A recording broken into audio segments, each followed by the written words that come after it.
Oh, this is big time for sure. Big time for sure. What's up, YouTube family? Gerald Greenlee here, the one-armed bandit with Clean and Green Lawn Service. Hey, hope y'all having a great day today. Man, I just went out to the rec park and got some clarification from the lady who is the director out there. Very, very nice lady. And she clarified some things for me, showed me the property boundaries, and depending on what we decide depending on what they decide, I ain't got nothing to do with it. It'll be between 31 and 33 acres on the full cut. Now, I figured it up, the amount of cuts that they want, that would be the equivalent in a year's time, you would mow 1,600 acres. 1,600 acres. That about wear out a lawnmower, man. 1,600 acres. 975 man hours is what I have it figured at. So they only want it edged twice a year, and those hours for edging are in there, and only want it weed eated twice a year, and those hours are in the 975, which is basically 975 hours. So you got 900 plus hours of mowing. That is, these lawnmowers run what, 2,500 hours? I know some guys get 4,000 out of them. Sometimes you get 1,500. You blow up an engine, right? So yeah, that's a pretty big undertaking. So in the growing season, you would mow, I'm just going to use 2 days for example, because you got to cut the fields twice a week. So let's say you cut the fields on Tuesday and Friday. So I would say on Friday, you would probably, because they do a lot of stuff on the weekend, I would think you would do the full cut then. So that would be 31 acres on Friday, 14 acres on Tuesday. So just on that one property, you're going to cut 45 acres a week from March to September. 45 acres a week, March to September. So they want the fields cut down like 2 inches, and the rest of it probably 2 3/4 for all the outer areas. And so I did get some clarification on the edging too, only edging concrete surfaces. And I asked that because they got a lot of asphalt parking there. And a lot of people want their asphalt edged, but you can't usually do that with a hard edger. And so it's very time consuming to do it. They do have some specifications on when to cut it. Not so much the days, but that you have to do it morning, early afternoon, because, well, in the afternoon they do ball out there. The weekend they do ball out there. So it has to be Monday through Friday, has to be morning, early afternoon. I would say you definitely want to be out of there probably by 2 o'clock. Now, the good news is you only mow within 8 inches of everything, so you don't want to hit anything. I could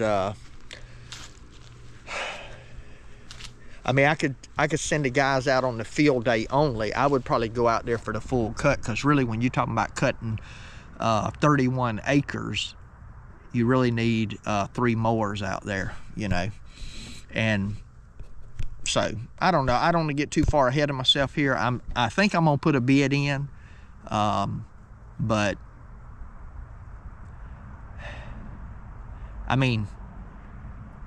it's one of those things. In one sense, you say, man, you'd be better off hiring somebody and just letting them do it. But if you hire a guy, if they hire a guy, then they got to maintain equipment, and you only got one guy.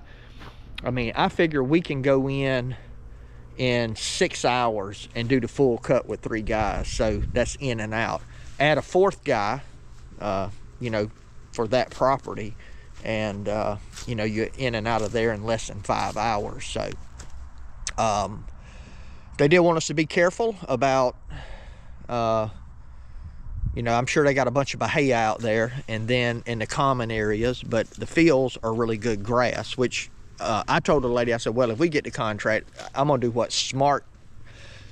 We show up, you know, we always blow our mowers off. We go between bahia to nice grass to bahia, so we always keep the mowers blowed off. Now, you're never gonna get 100%, but what I would do is show up, first thing, as soon as we get there, we would cut the fields first. That way, before the mowers got anything on them, and that would be a starting place too for the day. So, you know, I don't know, man. It's I love big properties, and that's my dilemma. I'm trying to get away.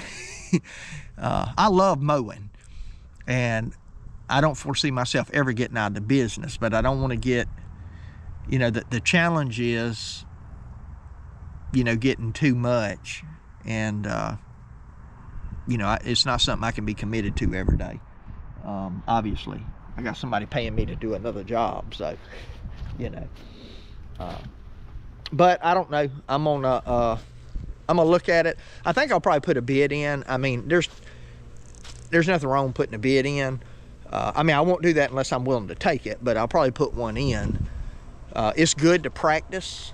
The downside for me is gonna be, I'm sure there are several guys, like the guy that cuts our church property, I think he's putting a bid in on it, and he lives in that, I think he lives in that zip code anyway. And so I'm gonna be an out-of-county guy. And, you know, I don't know how they'll look at that. I mean, sometimes people just look at raw numbers. Here's the bids, here's what we're gonna go with. Sometimes, you know, you might give preference to people that live in the county, which I don't have no issue with that. I think you should hire, if it's financially feasible, I think you should hire people in the community. You know, I've said this before, I got, you know, the bank my business account at has got somebody that drives 75 miles to come over and mow their grass. And I'm thinking, you know, the local people is what makes a bank, you know. Now I understand why they do it, because, you know, if you got 100 branches and you can break them up into areas and just have 4 lawn guys taking care of regions, basically, you know, you got one invoice that comes in once a month, however they bill them, and you're not dealing with, you know, 75 different contractors trying to service those 100 branches. So I mean, I get that, I understand that, but, you know, everybody says shop local, shop local, shop local, and you know, then people do that. So that's kind of like the banks I had that I gave to 003. I mean, you had 3 banks. They wanted one guy, takes care of everything, lawn, landscape, everything, and they're in 2 different counties and 3 different cities, you know, and it's just not practical to have 3 contractors doing that. So I totally get it, but anyway, that's just kind of an update on it. You know, probably, if I were to get that, I'd probably buy another mower. And I'm thinking about doing some upgrades. I know that sounds crazy for a guy that's getting out of the business. Why are you doing upgrades? But I think I'm gonna do something that's gonna make us more efficient at doing what we do. It'll cost me a little bit of money up front, but I think over the course of the season it'll pay for itself. So it's really a, you know, net. It's not a loss or a gain, but if it pays for itself this season, it makes money next season. And so I'm not gonna go into that right now. It's just an idea I'm kicking around. If I were to get that property though, I would definitely do some upgrades with the trailer and stuff. Well, I'll tell you what it is. I want to go probably extend out to about 20 foot on a trailer where I can put 3 mowers on it instead of 2.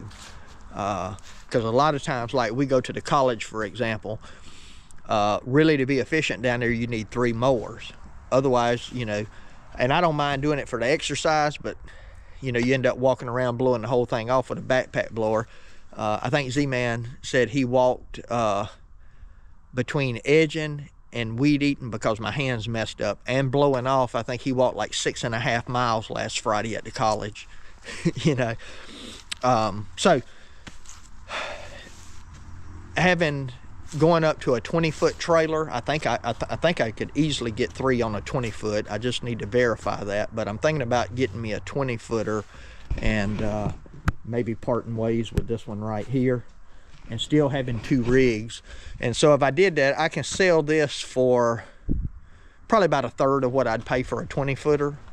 And so, you know, I'd end up having a couple of grand in it, but I think it's one of those things that would pay for itself. So anyway, I'm gonna get off of this thing. I just want to share that update with y'all and give you something to watch. So there you go. Hey, appreciate you watching the video. My prayer for you is always the same, that the Lord might richly bless you and that you might see all of your blessings as from him.